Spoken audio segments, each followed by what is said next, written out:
Welcome into another week with Otis Kirk for your Arkansas football recruiting report. Otis, bye week for the team, so that means that there's been a lot going on with recruits, you said.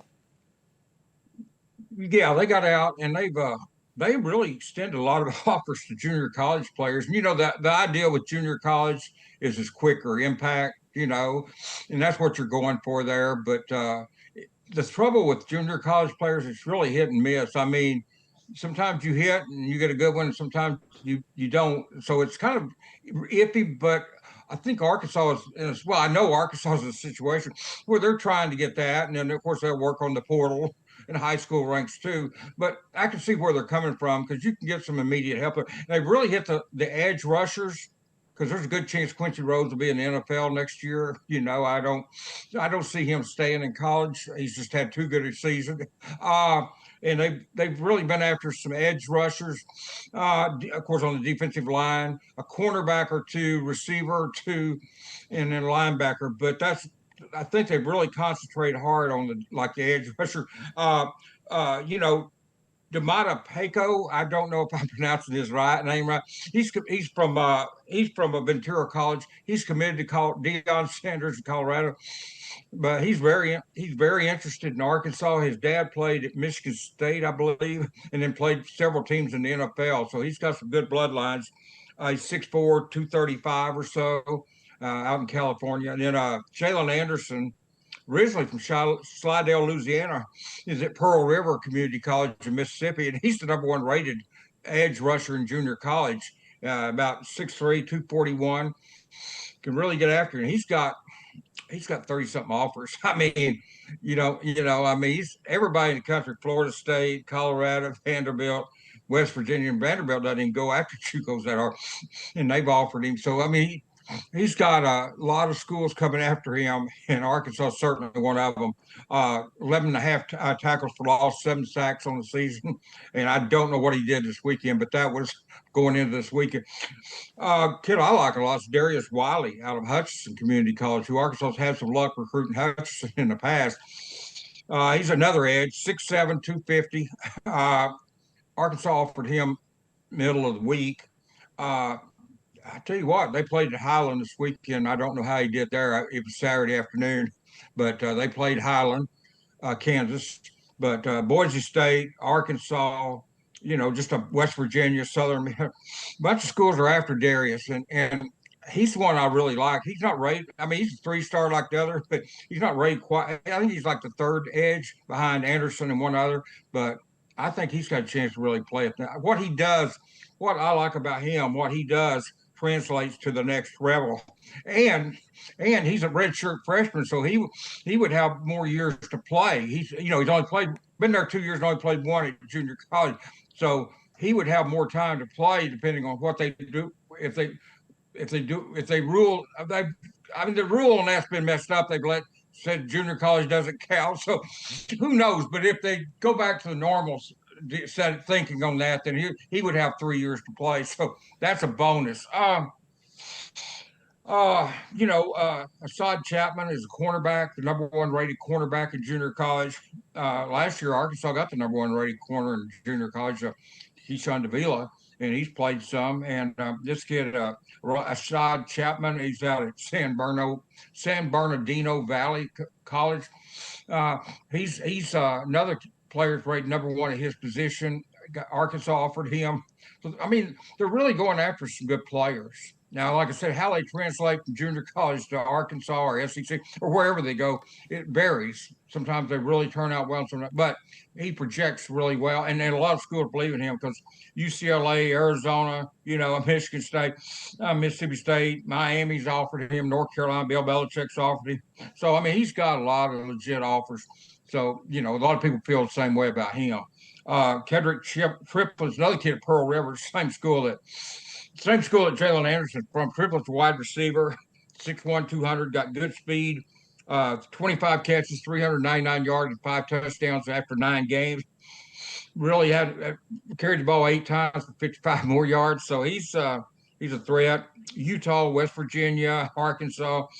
Uh, those schools are Louisiana Tech's in there, but Utah's a school that Arkansas will play next year. and they've offered him 2. Arkansas will go to Utah next year. I don't know if everybody knows that or not, but they will. And I talked about Pico, the defensive end at Ventura. But yeah, I mean, there's a big kid, David Chuck, what, Chuck, what, Chuck Weedma. I don't know how to pronounce it. It's a long name. It's about 15 letters long. He's 6'8", 280. It'd be Mr. David if I talked to him, he'd be Mr. David. How are you? He's 6'8", 280. He's out at East, college, Los Angeles College, in California, junior college out in LA. And he's one that could, I think he plays a lot of edge, but you might shift him inside. I just don't know. Some coaches are against 6'8" kids being inside. They just feel like it's too big. They get tangled up, in the mess. So it's hard to get it. At that height, you can't really get out of a bunch of blocking and get out and make plays. They prefer a kid that size to be on the edge, and that's why he's mostly there. But 280, I'm just wondering if he couldn't slide in. I know. And the thing about the coaches they've got now, they have done that, and they were doing it before, but they've slid some guys from the edge. Justice Boone slid inside some. They've used this. I saw Cameron Ball line up at the end a couple of times. So Arkansas is good about moving players around, and I know there's situations where you could put David inside and let him play some in there. Even at his height, and I don't think it'd be a problem. And Torian Davis, the linebacker down at Mississippi Gulf Coast Community College, 6'1", maybe 230 linebacker, has a lot of tackles, 69 tackles, and 9 games, I believe it is. And that's, he's got a lot of time, very active line. And you want your linebacker to be very active, but he's another one that Arkansas has offered. So I think that's about 8 or 9 names I've mentioned that junior college kids. I did write a story on Pig Trail Nation, Hogville, about those kids this week. But, that's been the biggest recruiting news that's come out.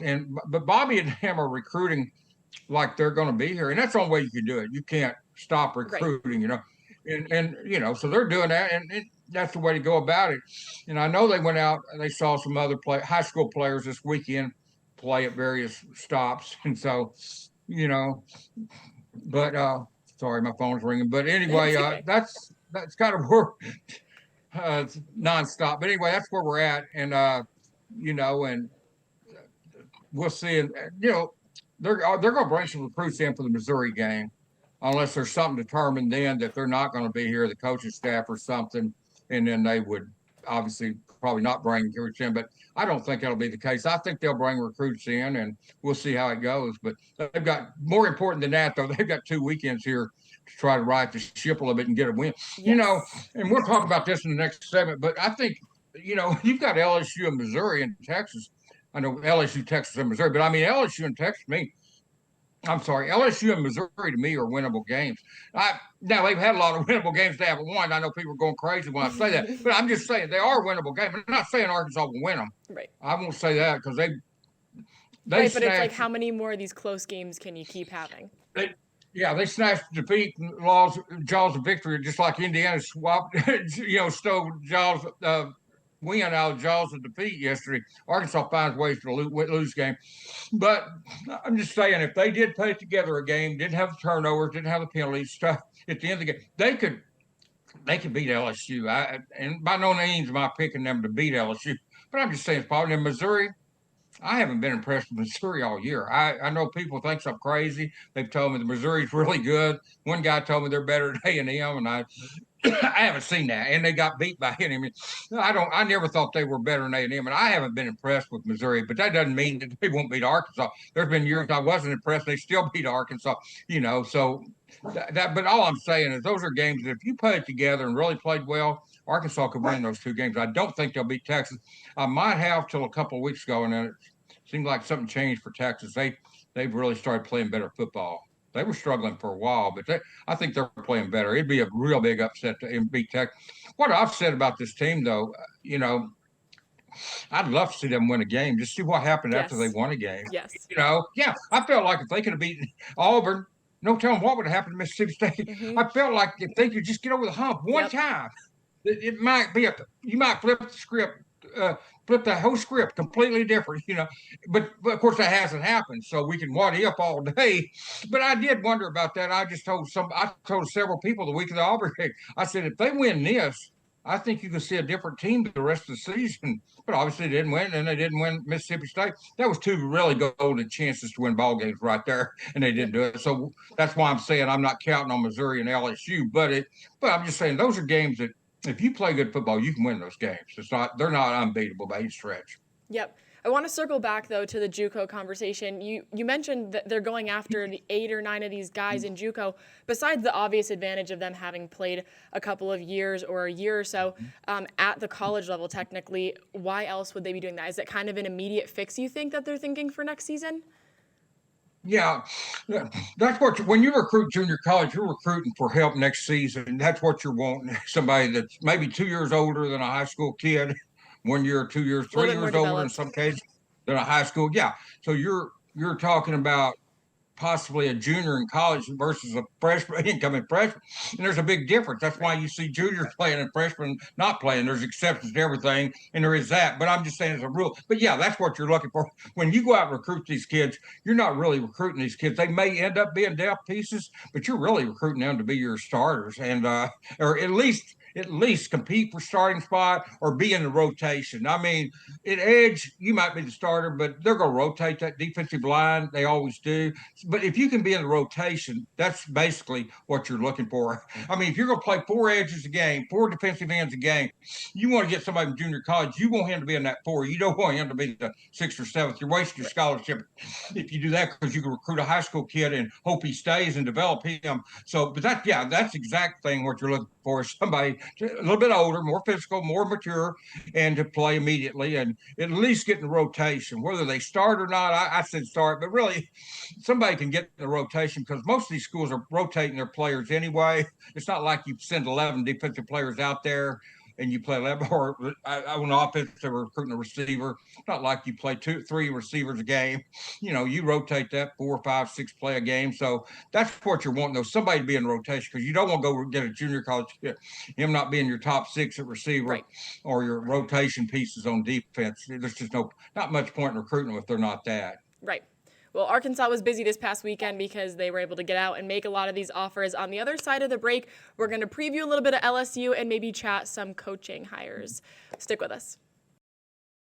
Welcome back into the Arkansas Football Recruiting Report. For the next part of our show, we're going to be chatting a little bit about who's going to be the head hog next season for Arkansas. I believe if Arkansas got their way, it would be James Franklin, the former Penn State coach. Do you think that's still I think- realistic with all these options open now? Yeah, I do. I think, let me say this about Franklin. I actually know him a little bit. I don't know that he remembers me, but I've talked to him and stuff. And he's met a few people since we spent time talking. But I don't think he's like wanting to go to one of the pressure cookers like an LSU, Auburn, or Florida. I think Franklin, if he coaches next year, and I think he will, I think it'll be Arkansas or Virginia Tech. Okay. I don't think he's going, and he wants a lot of money. He wants $30 million for recruiting purposes. I've understood for player, and he wants, I'm sure, around 10 or 11 million salary. So he's wanting. I mean, he's got some demands, but in my book, there's not a better coach out there than the one's available. And I'm not. I know people talk about splash hires. I'm not so much worried about splash hire. It's you getting the right hire. And I know people talk about his record against top 25 teams.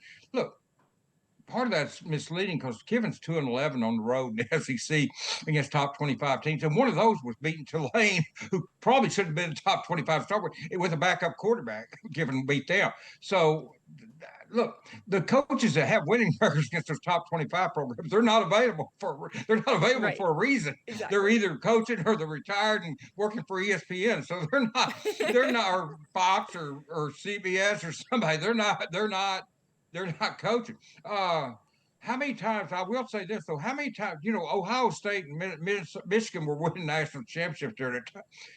When Franklin lost to them, how many times did Penn State have the better team than Ohio State? How many times did they have a better team than Michigan? It's one thing to lose, but if you didn't have the better team, that's misleading to just go on record because I don't know Right. that Franklin had a better team most of the time when he played Ohio State and Michigan. So I'm not saying he didn't lose the game he should have won. They all do, all coaches. Saban lost some games that he should have won. I mean, I Right. saw him lose the Miracle on Market Street over Little Rock. They kept Matt Jones hemmed up all day. He went to prevent defense in the last series, and Matt goes down the field and hits to Corey Birmingham, and they beat LSU in Saban. So, I mean, all coaches lose some games they Hmm. shouldn't. That's neither here nor there. But Franklin would be a very good coach. He's a good man, real good man. He is first class person. But I think he's a really good coach. Well, And I then the think if dreaded Arkansas, question of that money's been an issue, and Yurachek came out after Pittman was fired and said, "Hey, he didn't have the resources to go out and recruit." So, yeah, is Arkansas the big question mark is Arkansas going to be able to give the next coach that money and the resources that they do need? And Yurachek has already said that they're going to be able to do that, but how? yeah. Well, I think they're going to have to. If they're not going to be able to do that, they might as well get out of the coach search business. Guys like Franklin or any of the top notch coaches, they're not coming here and then 4 or 5 years from now be fired and say that they didn't have a level playing field. They're not interested in something like that. And look, somebody might say Franklin's making demand. Well, I said it, but I mean, they might say it in a negative way. I'm not saying it in a negative way, but you've got to if you're a coach because you don't want to be sitting there after you get fired and hear the athletic director say he didn't have a level playing field. He didn't have an even chance. I mean, good God, no coach wants to walk into that. They're not dumb. And I mean, when I say demands, that's not a negative. That's positive. I think the guy, I think he has every right, him or not just Frankel, but any coach coming here. They have a right to sit down with Yurachek or anyone else, board of trustees, anyone, and say, what is the plan? And if they don't do that, they're cheating themselves if they don't do Hmm. that. I mean, it'd be silly to take a job right now in Arkansas after you heard Yurachek say that Pittman didn't have a level play, didn't have an even chance. It'd be silly to take a job without knowing where that's going to come from. So when I talk about Franklin, they're talking to him. I know they've been talking to him.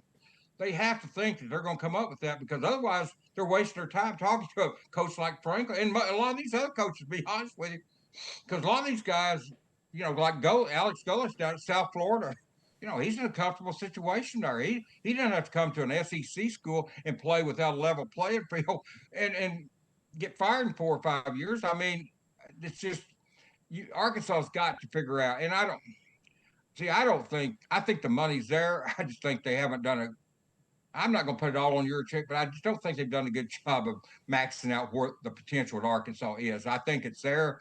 All I know is, and it's completely different times, but when Frank Broyles was the athletic director, if they needed facilities, he went out and got the money. Whatever they need, Frank ended up getting the money.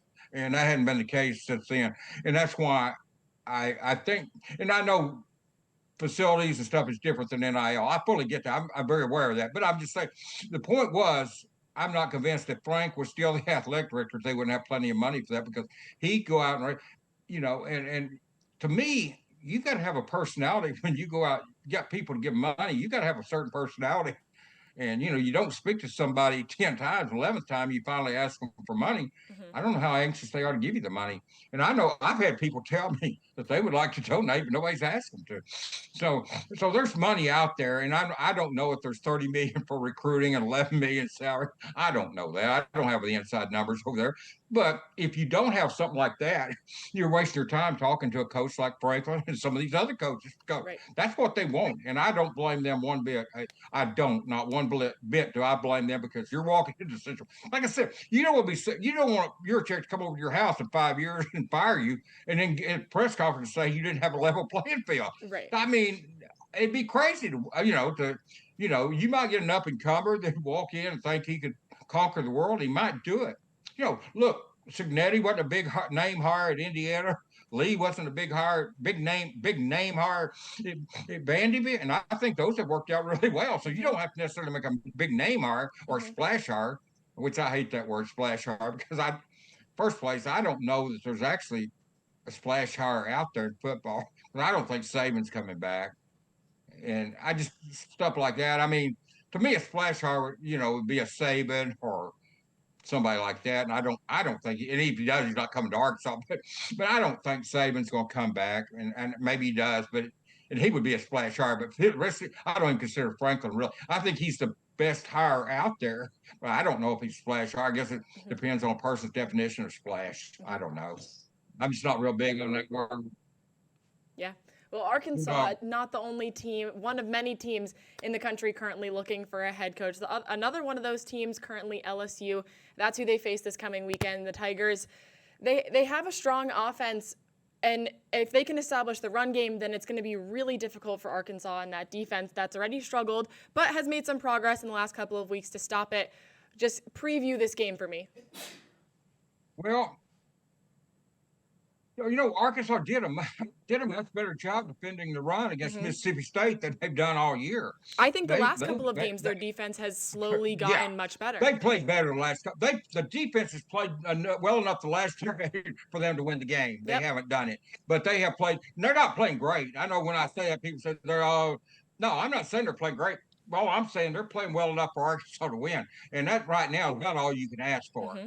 You had coaches take over. 3 of the coaches took over half 6 games deep into the season. The 6th game before they coached. So I don't know what else you can ask for. But they've got the defense. The defense has gotten better. Quincy Rhodes has gotten better since Hayes is there. He's rushing the quarterback better, getting more sacks. Cam Ball's come alive. I'm just telling you, the defense is playing better, and so that gives me some hope there. And then they've had 2 weeks. Last time they had the 2 weeks by, they were going through the coaching changes and establishing themselves, letting these guys know who they were, the player. Now they know that. So they've had 2 weeks to upgrade what they were doing. And if they keep, as long as they don't let go of the rope, and I don't think they will, but if they don't, they've got a chance to get better against these. And that's something else that gives me hope for the LSU game, because I think Arkansas will get better. LSU had a tough game against Alabama. Yep. Arkansas is going in with a bye week. Should have fresher legs. You're getting Taylor Green time to get fully healthy. I think he is, but you're giving him a little bit more. Anybody that's injured and beat up after Arkansas played 9 games, this will give them a chance to get fresher legs. Whether they're 100% or not, I don't know, but it'll give them a chance to get fresher legs, get more healthy. But it's going to be the interim coach versus interim coach. Right. I mean, Coach Bobby and then Frank Wilson down at LSU. So, and I think Bobby, that's been my choice for the head coaching job the whole time. So, I don't. It'd be interesting to see what if they won 2 or 3 of these two of these final 3 games. Would he jump back in? I know it hurt him not beating Auburn and Mississippi State. I know it did. Mm-hmm. Hurt his chance to get a job, I mean. But I don't know that if he won 2 of these 3 that he might get back in the equation, because I know he really wants the job, or I think he really wants the job. I shouldn't say I know. I can't talk for Bobby, but I do know he would like to have this job, and I think he'd do a great job, especially you give him the full off season to get it prepared. But anyway, I think they've got a chance against LSU. Maybe I'm being dumb and naive, and probably am, and goofy, but probably all of the above. But and by no means, I'm not saying they'll beat LSU. I'm not picking them to beat anybody till they do. They haven't won a game since Arkansas State, so I'm not dumb. I'm not going to pick them to beat LSU. But I don't think by any stretch LSU is an unbeatable team. And everybody talks about Arkansas letting go of the rope. What's LSU playing for? Right. I mean, this is a team that was picked to possibly play. A lot of people picked them to be in the playoffs this year. Mm-hmm. Nobody was picking Arkansas to be in the playoffs. A lot of people were picking LSU to be in the playoffs. And if I'm not mistaken, I think they're like 6-4 right now, or something like that. And I mean, they've lost a lot of games. And they've got an interim coach just like Arkansas, and they haven't had all these 4 or 5 games to play with that coach like these guys have with Bobby. So both coaches were on the staff before they took over as interim, but it's different than being the head coach. But I think, like I said, I think this 2-week period for Arkansas will really help Bobby and his chance and the staff, because I think, like I said, the first 2-week period was set mostly, I'm not going to say babysitting players, but trying to talk about the portal, trying to mend a lot of fences, I guess would be a better way to put it. You fire 3 other defensive coaches, you fire Pittman. I think Bobby and those guys spent a lot of time trying to mend fences, but this time they can concentrate on football. The players didn't go in the portal. They're here, and they know what they've got to do to win a game. And look, people say, what do they got to play for? Well, they got pride. And LSU has the same thing. But what I'm getting at, though, when I say LSU, is they were picked to play in the playoff. They were picked really high. Some people even thought they'd win a national championship, and they're not. They'll be lucky to go to anything but a minor bowl. And so I could see them letting. I think if you're fearing Arkansas letting go of the rope, I think you could fear the same thing for LSU. So, and I don't know what either team. I don't expect either team to let go of the rope. To be honest with you, but I'm just saying, if you're going to talk about Arkansas doing that, you'd have to mention the possibility for LSU as well. Two teams playing for pride this Saturday. It'll be a fun one to watch down in Baton Rouge. For Ailey Weiss and Otis Kirk, thank you so much for joining us this week. Thank you.